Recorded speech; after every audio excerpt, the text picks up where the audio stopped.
సార్వత్రిక ఎన్నికలే టార్గెట్ గా విపక్ష వైసీపీ పావులు కదుపుతోందా? ముందస్తు వ్యూహాలతో పార్టీ యంత్రాంగాన్ని అలర్ట్ లో ఉంచుతుందా? బూత్ లెవెల్ కమిటీల నుంచి స్పెషల్ టాస్క్ ఫోర్స్ ఏర్పాటు వరకు ఆ పార్టీ అసలు వ్యూహం ఏంటి? ఓట్ మేనేజ్మెంట్ విషయంలో వైసీపీ లెక్కేంటి? ఇప్పుడు కేవలం 7999 కే అప్ టు 10 kgs వరకు బరువు తగ్గి అధిక బరువు నుంచి వచ్చే ప్రధాన సమస్యలను దూరం చేసుకోండి. ఆపరేషన్ 2029ని స్టార్ట్ చేసింది విపక్ష వైసీపీ. ఎన్నికల ముందు తమ పార్టీ సానుభూతి పరులు, అభిమానుల ఓట్లు గల్లంతు కాకుండా తగిన చర్యలు చేపడుతోంది. ముందు నుంచే పార్టీలో ఆ యంత్రాంగాన్ని ఎప్పటికప్పుడు అలర్ట్గా ఉంచుతోంది. వారికి ఈ అంశాలపై ట్రైనింగ్ సైతం ఇస్తోంది వైసీపీ. వైసీపీకి రాష్ట్ర స్థాయిలో కమిటీలతో పాటు జిల్లాలు, నియోజకవర్గాల్లో కూడా కమిటీలు ఉన్నాయి.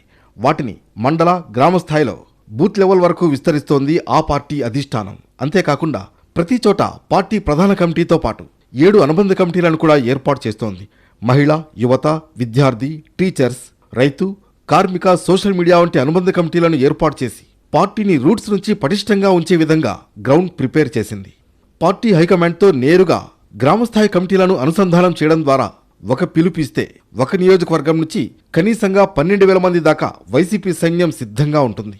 ఈ లెక్కన మొత్తం 175 అసెంబ్లీ నియోజకవర్గాల్లో ఏకంగా 18 లక్షల దాకా భారీ సైన్యం ఉండేలా చేసుకుంటే ఏ కార్యక్రమాన్ని చేసినా రీసౌండ్ గట్టిగా వినిపించేలా ప్లాన్ చేసింది వైసీపీ. ప్రతి నియోజకవర్గంలో కీలకమైన ఓట్ బ్యాంకుల ఒపీనియన్ కలెక్ట్ చేస్తూ జనాలను మోటివేట్ చేసే బలమైన శక్తిగా ఈ కమిటీలు ఉంటాయని అంటున్నారు. అయితే పైకి బూత్ లెవెల్ కమిటీల ఏర్పాటు పార్టీ బలోపేతం కోసమని చెబుతున్నా అండర్ గ్రౌండ్లో గట్టి వ్యూహమే ఉందంటున్నారు పొలిటికల్ సర్కిల్స్. 2019 ఎన్నికలకు ముందులాగే ఈసారి కూడా పార్టీ సానుభూతి పరుల ఓట్ల తొలగింపు జరిగితే ముందుగానే పసిగట్టి ఏం చేయాలనే అంశంపై పార్టీ ఆదేశానుసారం పనిచేస్తారని భావిస్తున్నారు. 2019 తరహాలోనే ఈసారి కూడా స్పెషల్ ఇంటెన్సివ్ రివిజన్ సర్ పేరుతో పార్టీ సానుభూతి పరుల ఓట్లు తొలగించే అవకాశం ఉండవచ్చని అనుమానిస్తున్నారు వైసీపీ నేతలు.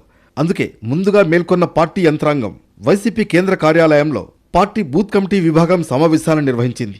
అధికార పక్షం చేసే అవకతవకలు, అక్రమాలను అడ్డుకోవడంతో పాటు ఎక్కడా పార్టీ ఓట్లు తొలగించకుండా చూడాలని దిశానిర్దేశం చేశారు party state coordinator Sajjala Ramakrishna Reddy. టెక్నాలజీని ఉపయోగించుకుని ఎప్పటికప్పుడు ఉన్న ఓట్లు తీసివేయకుండా, అక్రమ ఓట్లు చేర్చకుండా చాలా జాగ్రత్తగా ఉండాలని సూచించారు. ఇదే సమయంలో బూత్ లెవెల్ పరిధిలో నాయకులతో స్పెషల్ టాస్క్ ఫోర్స్ కూడా ఏర్పాటు చేయనుంది వైసీపీ.